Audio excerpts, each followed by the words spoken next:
Well, hello, welcome back. I have a confession to make.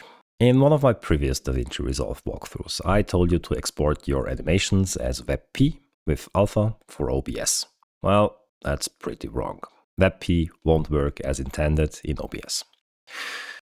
I completely confused WebP with WebM.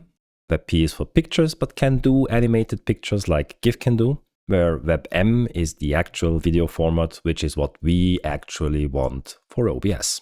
Well, that's on me, but we're going to fix it today.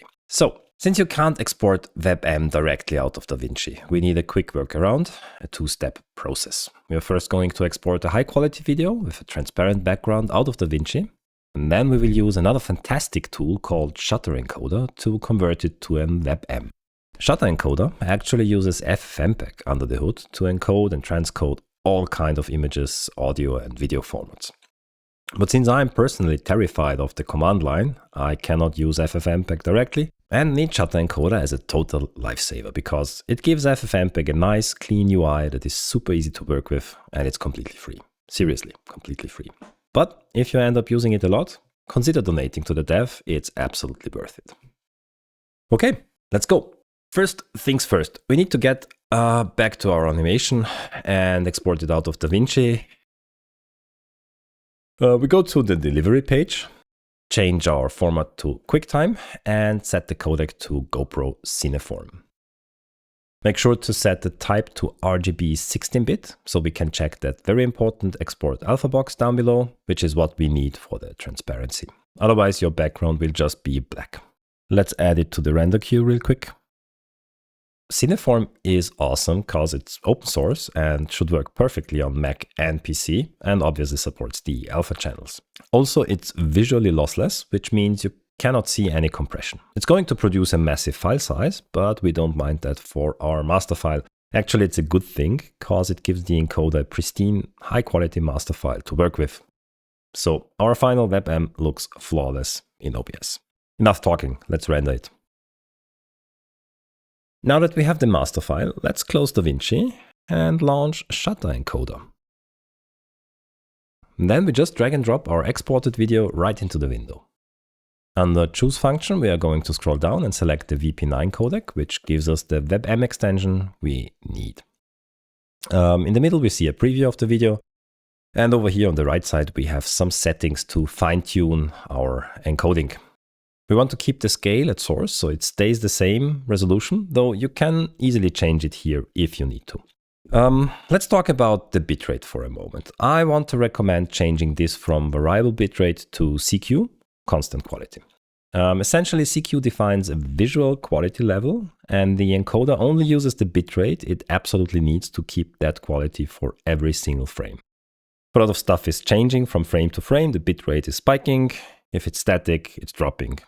In my experience, CQ delivers cleaner results and smaller files than variable bitrate. But hey, I'm not your mom. You do not have to do what I tell you. Try out different settings and see what works best for you. It also depends massively on the type of video or animation you are encoding.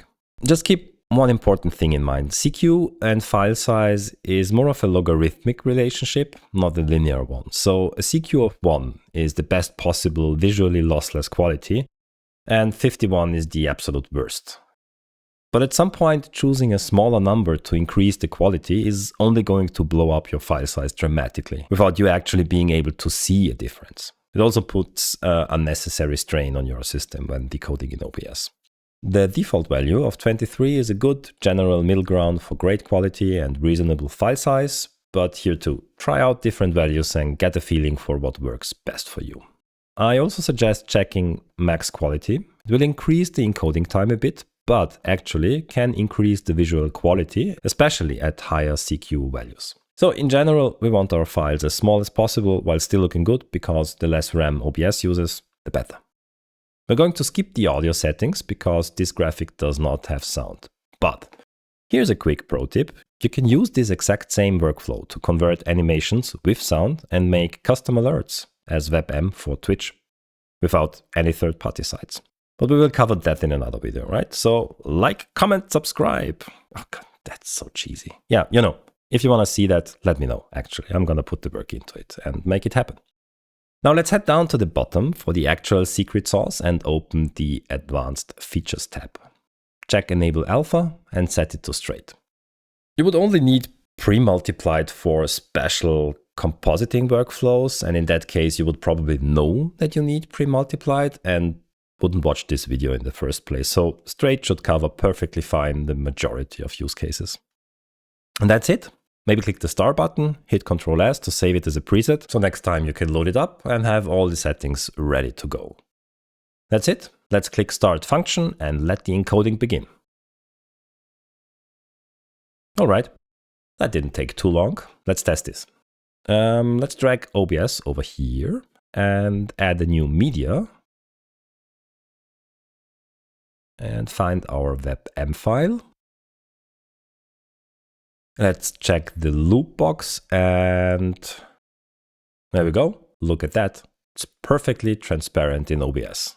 It's a bit busy because of the inception thing. Let's add a quick background to cover that up for the moment. There we go. Maybe let's move the background in the background. So that's how you actually do it. Pretty simple, right? Again, I'm really sorry about the WebM WebP confusion in that one video, but at least we fixed it. And I think this is a really solid and easy to follow workflow. So go make some awesome overlays and I will see you in the next one.